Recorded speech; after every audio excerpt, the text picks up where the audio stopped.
윤후덕 새정치민주연합 의원 두 분과 함께하겠습니다. 어서 오십시오. 네, 반갑습니다. 예. 네, 안녕하세요. 두 분은 정치가 무엇이라고 생각하시는지 이것이 정치다 한번 주장해 주십시오. 정치는 국민의 소리를 예. 많이 듣고 또 국민을 대변하고 또 사회적인 여러 가지 문제점 많은 것을 서로 갈등을 해소하고 네. 또 뭐 항상 낮은 자세로 국민들에게 배려하면 저는 올바른 정치가 되지 않겠나 이런 생각을 갖습니다. 많이 듣고. 네, 많이 들어야 된다고 생각하고요. 예. 또 국민의 목소리를 들은 것을 네. 국회나 네. 정부에다가 잘 전달해서 예.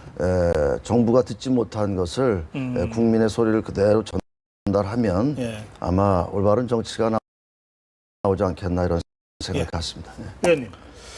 뭐 어려운 사람 도와줄 수 있어야 정치죠.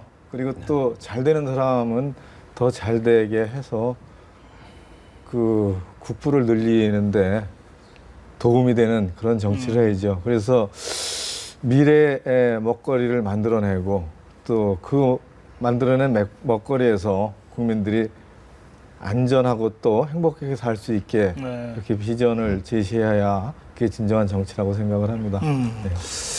예. 어려운 사람 도와주고 잘된 사람은 더 잘 되게 하고 네. 전체적으로 국부를 창출하는데 엔진 역할을 하는 정치가였으면 좋겠다. 예. 그래요. 그런데 그렇지 않은 정치가 많아서 국민들이 의원 정수도 못 늘린다 그러고 막 이러고 있잖아요. 예. 예, 심학봉 의원 사건도 보면 참 이게 우선 두 분이 동료 의원이기 때문에 참 더 민망하고 그러실 텐데. 민망합니다. 네. 예, 그래도 뭐 이렇게 한 말씀씩 안 하고 넘어갈 수 없습니다. 특히 조금 전에 임명진 목사님이 새누리당이 이거 사건 드러났을 때 초기에 대응을 잘못하는 바람에 예. 더 국민들이 화가 나게 됐다 이런 말씀하셨거든요. 뭐 아마 바로 본인께서 탈당도 했고요. 네. 또 새누리당에서도 또 조치를 취했고요. 네, 또 국민께 사무총장께서 사과도 드렸고요. 네, 또 뭐 일단 경찰 조사가 마무리가 안 됐던 그런 시점도 있었고요. 네. 또 뭐 언론에서 비춰지는 그런 것만 가지고 또 전체를 다 그대로 믿는 것보다는 우리 그 심학봉 의원의 개인의 사생활도 있을 거고요. 네. 거기도 가족이 있을 거고 자식이 있을 거 아닙니까? 네. 여러 가지 봐서 뭐 저기 우리 심학봉 의원께서 또 탈당을 하셨고 아마 그래서 정말 죄송스럽지만 당으로서도 할 일은 다 하지 않았나 이런 생각을 갖습니다. 네. 예, 뭐 탈당하면 이제 꼬리가 잘린 거죠. 그걸로 이제 할 일을 다 했다고 얘기하기에는 국민들이 이해하기가 좀 어렵죠. 물론 뭐 사업적으로 어떻게 처리될지는 검찰이 다시 수사한다니까 지켜보겠습니다. 예, 검찰이 재수사한다 그럽니다. 예, 문제는 이제 도덕적인 문제나 정치적인 문제에 있어서는 용서받을 수가 없죠. 이게 뭡니까 사실 큰 망신이죠.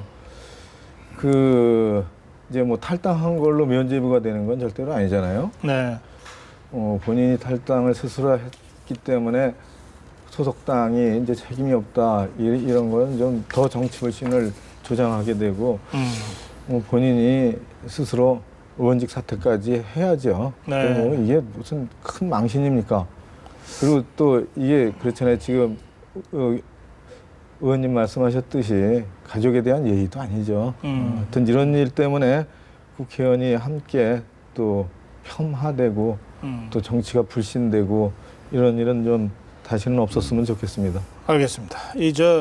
이 당에 대한 부담을 주지 않기 위해서 탈당한다 이렇게 지금 탈당할 때 네. 설명을 했어요. 그래서 그 탈당 기자회견을 보고 이 사람한테는 당만 있나 국민은 안중에도 없나 국민에 대한 부담을 느꼈다면은 의원직 사퇴부터 했을 텐데 어떻게 탈당을 하고 의원직 사퇴 얘기는 한마디도 안 하냐 이런 비판 여론이 빗발쳤거든요. 네, 뭐 지금 아마 법에서 예. 경찰 조사에서는 무혐의가 된 거로 네. 언론에 나왔고요. 그렇습니다. 예. 검찰에서 재조사를 하고 있으니까 네. 또 뭐 그 심학봉 의원도 개인의 그 모든 것이 있는 거니까 검찰 수사를 철저히 해서 예. 정말 억울하고 또 너무 또 본인이 이 억울한 것을 많이 했다면 네. 뭐 검찰 수사에서 철저히 밝혀야 되지 않겠나 이런 생각을 갖고요. 네. 그 다음에는 이제 우리 심학봉 의원 개인이 네. 국민한테 용서를 빌고 모든 것을 본인의 결정에 따라야 되지 않겠나 이런 전 그렇게 일단 생각합니다. 사법 절차에 응하고 나서 네. 의원직 사퇴 문제를 포함한 개인의 거취 문제는 그 후에 좀 정리해서 뭐 그것은 뭐 지금 아마 우리 19대 들어와서 국회의원들 간에도 지금 여야 의원들이 지금 뭐 구속된 의원도 있고 네. 지금 뭐 여러 가지 의원들이 있지 않습니까? 네. 그래서 뭐 그 의원들도 거의 뭐 다 같은 범죄 속에서 대한민국은 또 법치국가니까 네. 법의 판단을 최종적으로 보고 본 알겠습니다. 의원들이 예. 판단해야 되지 않나 이런 생각 같습니다. 예. 자, 그리고요. 그 오늘 있었던 주요 뉴스 중에 하나가 문재인 대표가 권역별 비례대표제와 오픈 프라이머리를 빅딜 하자고 공개적으로 제안한 겁니다. 예. 김무성 대표는 일단 거부한 것 같아요. 부정적으로 반응을 보였으니까요. 그러나 야당 대표가 오랜만에 공개적으로 제안을 한 것이라 바로 거부하기보다 생각해 보겠다 뭐 이런 정도 여운을 남겼습니다. 네. 우선 문재인 대표의 제안을 조금 간략하게 좀 설명해 주신다면요. 이제 권역별 비례대표제하고 오픈 프라이머리하고 네. 이제 제도가 결국 이제 선거를 어떻게 치르냐에 관한 문제이죠. 네. 이제 권역별 비례대표는 그 표의 등가성을 확보하려는 그런 노력인과 동시에 또 고질적인 지역구도 문제를 어떻게든 완화해 보자라는 우리 정치권의 수건의 문제이죠. 네. 그리고 오픈 프라이머리는 그 이 공천을 당의 지도부가 소수가 공천을 관여하는 것을 원천적으로 배제하고 그리고 국민에게 공천권을 돌려준다는 겁니다. 권역별 비례대표제는 문재인 대표가 주장한 게 되고 네. 그리고 오픈 프라이머리에 대해서는 김무성 대표께서 주장하신 게 됩니다. 네. 저는 두 분의 주장이 합쳐져 있고 이 정치 개혁에 대한 선의를 가지고 주장하셨다고 저렇게 저는 생각을 합니다. 네. 그래서 두 분의 선의로 제안한 제도가 네. 한꺼번에 빠른 시일 내에 타협점을 찾아서 좀 좋은 정치 개혁으로 가줬으면 좋겠어요. 그리고 이게 그 갑자기 나온 제안이 아니라 8월 1일 날 그 정치개혁 특위위원장이신 그 국회 부의장을 하셨던 그 이 부위원장이죠. 네, 이병석. 이병석 네. 정치개혁 특위위원장이 예. 모 일간지에서 8월 1일 날 이 안을 냈어요. 정식으로 내고 이것이 정치 혁명으로 이끌어지고 나라 발전에 큰 기여를 할 수 있다. 이 두 제도를 한꺼번에 받아들이면 알겠습니다. 이제 그런 주장을 이미 해놓으신 겁니다. 선의로 제안한 것이다. 그런데 예. 그 이종걸 원내대표가 조금 뉘앙스가 다르게 입장을 갖고 있더라고요. 그럼 뭐 이런 문제마다 왜 대표하고 원내대표하고 혁신하고 이렇게 입장들이 달라요? 그렇지 좀 않고 통일해서 얘기해 주면 제가 안 돼요? 여기 이제 두분 입장하기 전에 이종걸 원내대표님하고 통화를 했어요. 예. 근데 이게 두 제도가 결이 조금 다른 것은 사실입니다. 네네. 하나는 선거법에 관한 선거제도의 문제고 네. 오픈 프라이머리는 정당이 공천을 어떻게 하느냐의 그렇죠. 문제죠. 예. 그 두 개의 하나의 결로 나가는 제도가 아닌 것은 사실인데 네. 이걸 합쳐놓고 보면은 국회의원 선거제도를 어떻게 법률에서 함께 담아낼 수 있느냐의 문제예요. 그래서 네네. 이종걸 원내대표가 염려하셨던 것은 조금 상이한 제도를 한꺼번에 처리하기에는 좀 더 예, 알겠습니다. 시간을 가지고 검토할 부분이 있었다라는 신중론을 편 거지 엇박자는 절대로 아닙니다. 그럼 알겠습니다. 저한테 이렇게 말씀을 분명히 주셨어요. 알겠습니다. 예.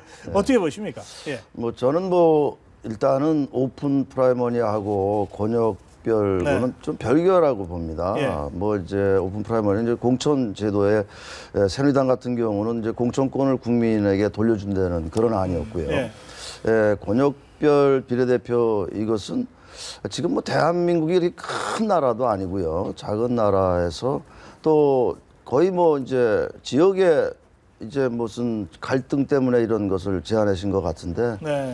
지금 뭐 지역 갈등 많이 해소됐다고 저는 보고요. 네.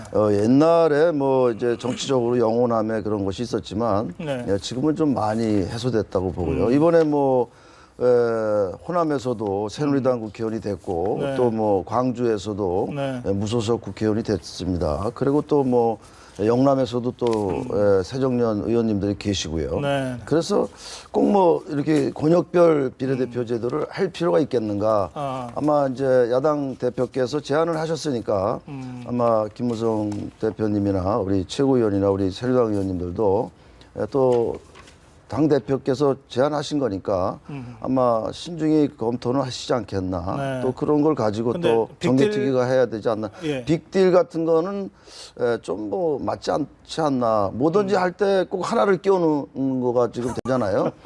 먼저 공무원연금법 할 때도 국회법 예. 해가지고 이렇게 참 우리 국민들한테 많은 실망을 시켜드렸는데. 이것도 끼워넣기 전략이다. 뭐 이런 어떻게 보면 또 그런 거라고도 또 생각이 반론이 들죠. 있으시겠네. 예.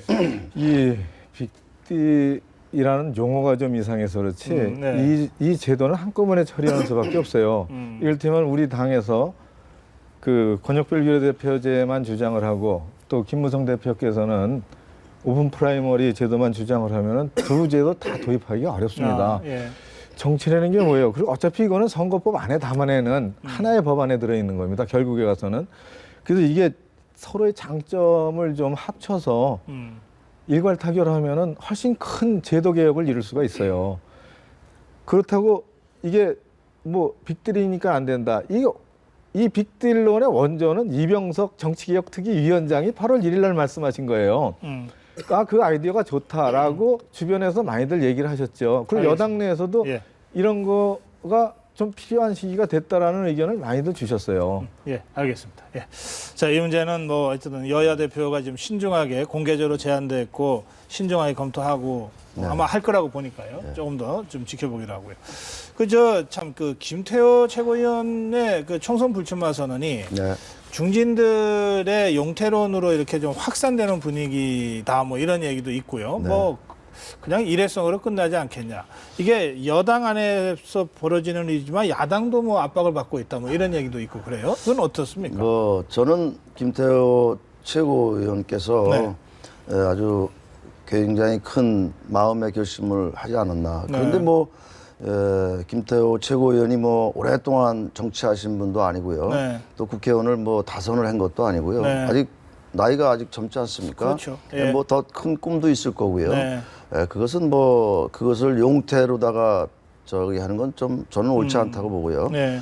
본인의 정치 소신을 밝혔기 때문에 또 앞으로 뭐 꼭 국회의원만 하는 것도 아니고 뭐 대통령 선거도 네. 있고요. 여러 가지 있어서 저는 뭐 개인의 김태호 최고가 용단을 한 거에 대해서 아주 긍정적으로 저는 네. 평가하고 싶습니다. 근데 이게 그 다선 중진들의 총선 불출마로 연결될 가능성은 없습니까? 뭐 그런 거하고는 지금 관계없지 않지 않나 이렇게 생각했습니다. 일단은, 왜냐면 예. 우리 뭐 김태호 최고가 아까 말씀드렸듯이 뭐 나이가 많은 것도 아니고 정치를 지금 뭐 국회에서 오래 했던 것도 아닌데 네. 본인의 더 큰 정치 알겠습니다. 소망이 예. 있지 않겠나 이런 생각 같습니다. 야당 쪽은 어떻습니까? 뭐 일단 김태호 의원께서 뭐 지역구 출마를 이제 네. 안 하겠다고 선언한 거 아니에요? 네, 근데 그 지역에서 입장 표명을 한 문구를 자세히 들여다보면은 네. 이제 대권 도전하겠다라는 출사표나 그렇죠. 마찬가지더라고요.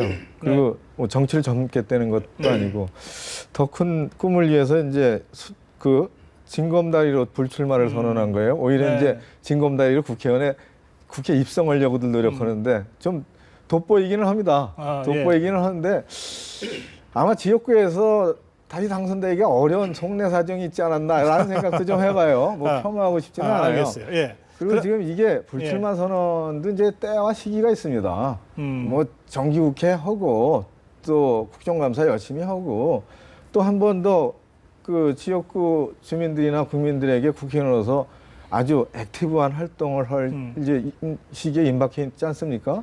그거 다 하고 이런 입장을 그래요. 밝혔어도 좋은데 그런데 지금 꼭 그렇진 않네요.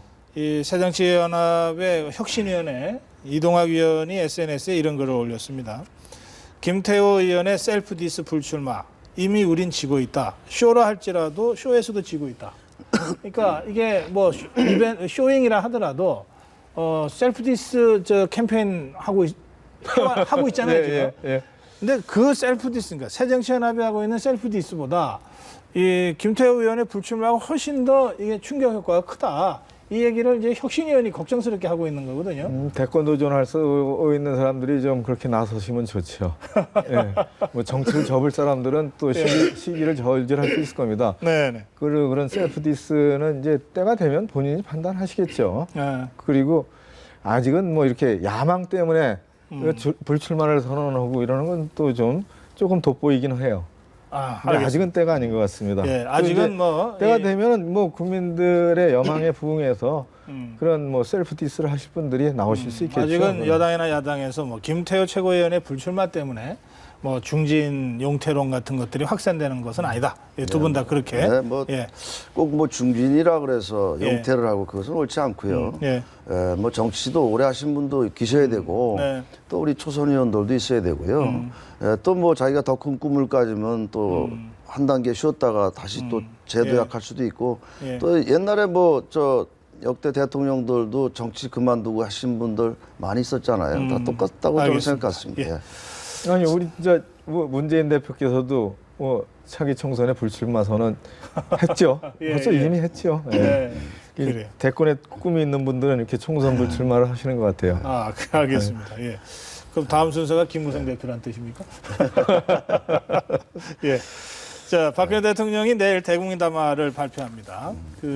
어떤 내용일지 다들 관심을 갖고 지켜보고 있는데 아마도 이제 하반기 국정 운영, 그 중에서도 이 노동개혁을 좀 강조하고 또 국민들한테 직접 그 필요성을 설명하는 그런 내용이 담기지 않을까 이렇게 이제 전망되고 있습니다. 그런가 하면 이 롯데 사태가 진짜 이게 뭐 진흙탕 싸움으로 가면서 노동개혁 못지않게 재벌개혁도 중요하다. 재벌개혁을 먼저 해야 되는 것 아니냐. 뭐 이런 의견들이 또 힘을 얻고 있습니다. 지금 상황 어떻게 보고 계십니까?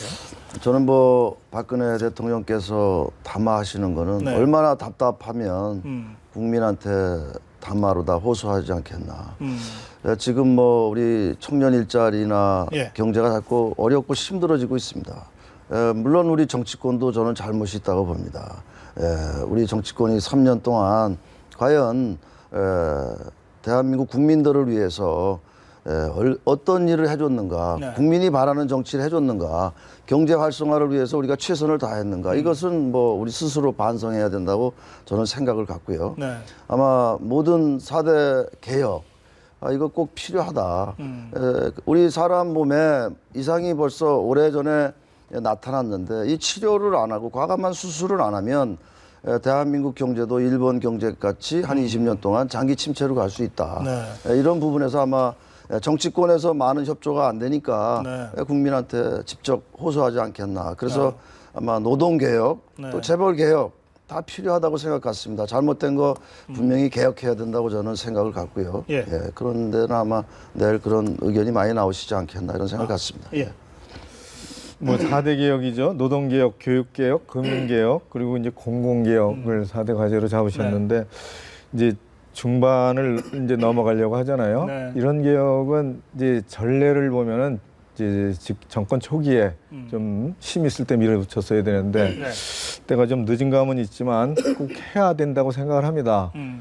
이제 여기 하나 더 붙여서 이번 롯데의 그 치열한 형제들 간의 싸움을 보면서 이게 재벌 개혁이 이게 너무 우리가 소홀히 했구나라는 자성을 가져요. 그래서 이게 재벌 개혁까지는 어서 5대 개혁으로 내일 좀 발표를 해줬으면 좋겠고 또 하나는 국민에게 직접 이렇게 설득 호소 이렇게 하시는 거 중요하죠. 여당도 좀 국정 운영에 중심축으로 놔주시고 야당과도 좀 많이 대화를 했으면 좋겠어요. 알겠습니다. 야당한테 좀 도와달라고 그러면 저희는 얼마든지 도와드릴 준비와 철학이 되어 있습니다. 대통령께서 뭐 야당한테 협조 많이 구했지 야당의 협조를 구하시는 모습이 좀 안 보여요. 이호 여사께서 오늘 이제 방문하셨잖아요.